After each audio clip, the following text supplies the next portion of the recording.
Rabbi Meyer, Gail, distinguished guests. I've made it a point generally to be amongst the very first speakers on a program for a variety of reasons, not the least of which is that I don't like to follow very, very good speakers, such as my nephew. For those of you who might believe that God does not have a sense of humor, I want everyone to know that I left the frigid winter of Milwaukee to come to Yerushalayim for the good weather.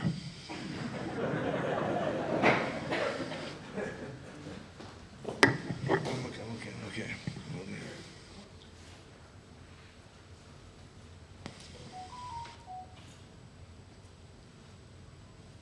I'm going to speak today about my brother, but I want to tell you that at the conclusion of my remarks, I will tell you why I am fundamentally dishonest in what I'm saying.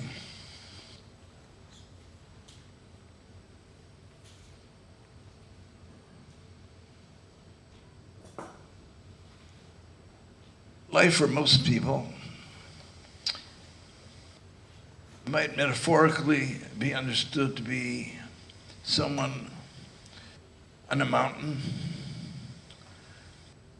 looking around at a magnificent horizon on all sides, rolling fields, flowers, flora,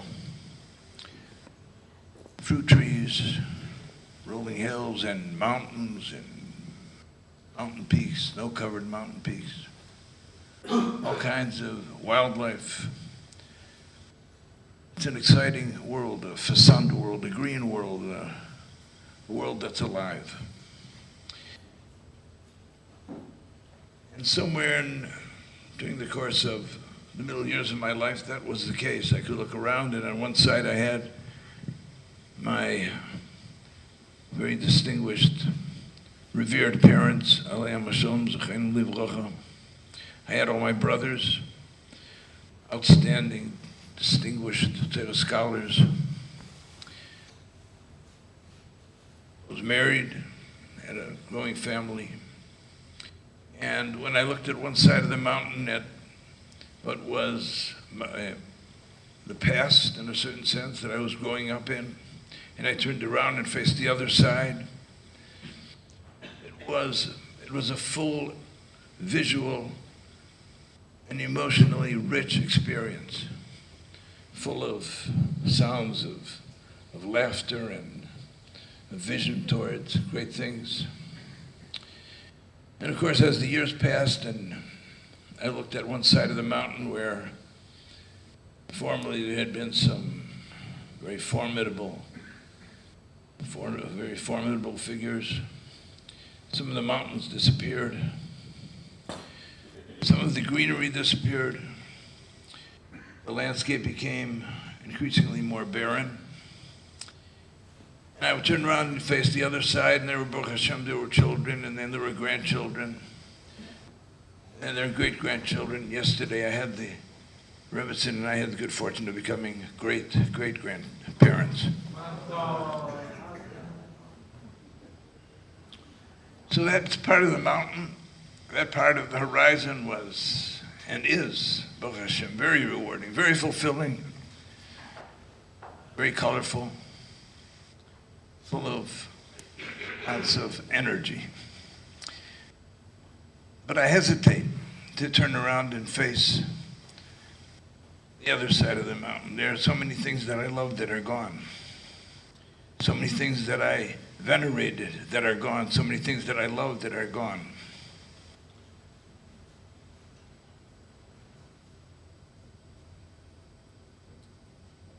And one very majestic and very dominant mountain peak was my brother. And that was a mountain upon which there were many, many things. All kinds of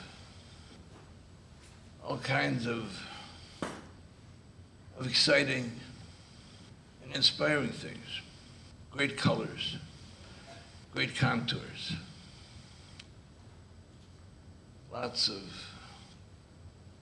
of things that one could just breathe in. And it was exhilarating. And many of the remarks and many of the testimonials to my brother concentrated on one or another part of that mountain.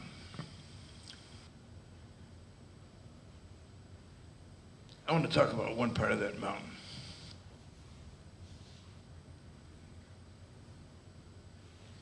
Chazal tell us in Pirkei Avos that Ezer Chacham Alei Meid Mikol Adam. Okay. Who is wise? He who learns from every person.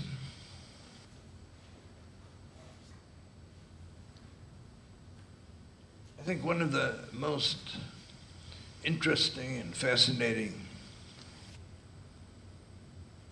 facets of my brother's personality was his openness to learn. His awareness of the many sources that could teach him.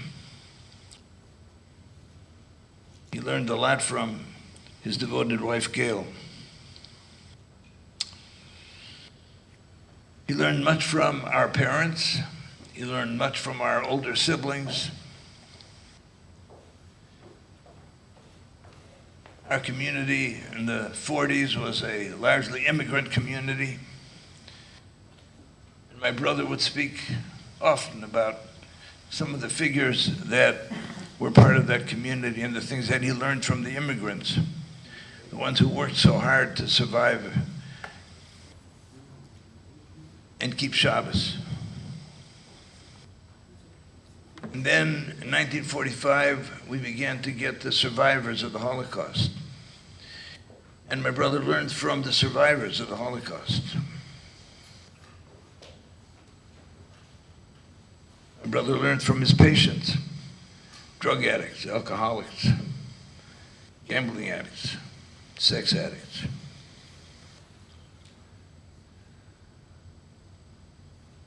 My brother learned from a drive on the mountains on a foggy day.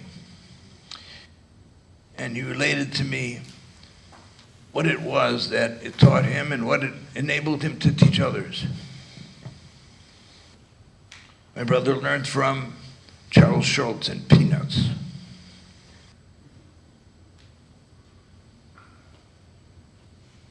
My brother learned from his Rebbeim, from my uncle, the Rebbe Varov, from Chaim Kreisworth, who was then the Rosh Yeshiva in Besmelos Later and subsequently became Antwerpen Rov.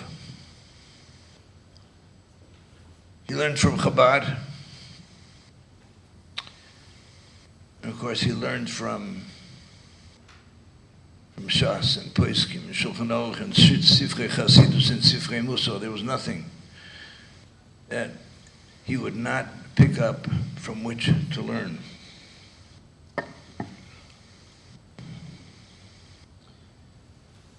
And so, an outstanding feature about him was the fact that he was a Talmud Chacham. Halei made Mikol, not only Mikol Odom, but Mikol. He learned from nature, he learned from people, he learned from Jews, he learned from non-Jews. He was a learner.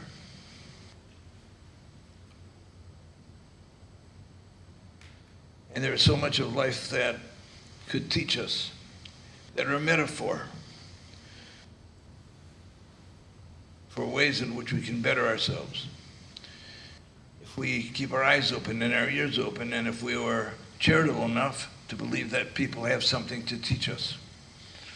But he had the humility to open himself to everyone and to everything. And time and again, he would relate to us things that he had learned from some very unusual sources. So if there's something that I would be eager to recommend for people who are interested in embracing his legacy, I would think that that would be a very, very important lesson to learn, to be open, to be alert to the opportunities that there are to enrich our lives by something that someone else has to teach us. But having said all of that, that is not in any which way what hurts about my brother's passing. My brother was that majestic mountain that had everything on it. He was someone who I knew for the past, who knew me perhaps more correctly for the past 81 plus years. I knew he had my back. I knew that he was there for me in every part of my life. And I could be, in a certain sense, I could be secure in the fact that there was someone of his measure who was holding my back. So the many things that have been said are all different parts of that mountain. Part of the floor and part of the color and part of the sweetness and part of the fragrance and part of all of the different parts of that specific mountain. But for me, it's the whole mountain. And it's hard for me to turn around and look at the landscape.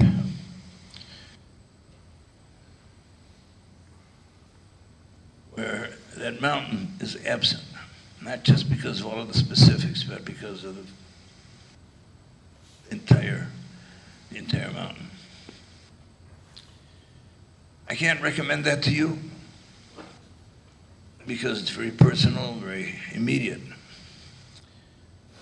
But I do want you to know that if we're going to create a legacy, and certainly part of this learning center is an attempt to hold on to that legacy, that we need to put all the parts together.